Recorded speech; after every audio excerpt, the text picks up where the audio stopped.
Everyone, তোমাদের সাথে আজকে আমি শেয়ার করছি চিংড়ি মাছ দিয়ে মোচার রেসিপি।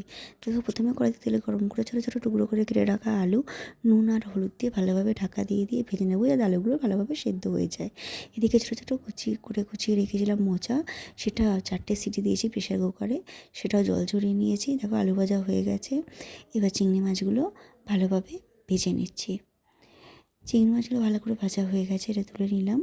এবার এই কড়াইতেই দেবো পরিমাণ একটু বেশি করে সর্ষের তেল, আর তাতে দেবো শুকনো লঙ্কা, তেজপাতা, গোটা গরম মশলা, সাদা জিরে, ফোড়নটা ভাজা ভাজা হয়ে গেলে এতে দেবো আদা, টমেটো, কাঁচা লঙ্কার একটা পেস্ট দিয়ে এটা ভালোভাবে নাড়াতে থাকবে, এবং এতে দেবো নুন, হলুদ, জিরে গুঁড়ো, ধনে গুঁড়ো।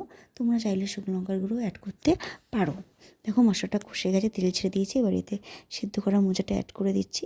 মশলার সাথে খুব ভালোভাবে মিশিয়ে নিয়ে ঢাকা দিয়ে এটা এখন আমি রান্না করব। দেখো, এখানে এটা জল হালকা ছেড়ে দিয়েছে। এখানে আমি এটা আবার কিছুক্ষণ নাড়িয়ে নিয়ে এতে ভেজে রাখা আলু আর ভেজে রাখা চিংড়ি মাছটা অ্যাড করে দেবো। দিয়ে এটা আমি ভালোভাবে মেশাবো।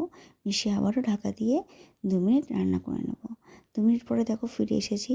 এবার আলুগুলো ভালোভাবে খুন্তির সাহায্যে ভেঙে দেবো, যাতে তরকারিটা একটু থকথকে ভাব হয়, আর ওটা স্বাদটাও অনেক গুণ বাড়িয়ে দেয় যদি আলুটা কাটা কাটা হয়ে যায়। তো দেখো, এটা আমি আবার ঢাকনা দিয়ে 2 মিনিট রান্না করব।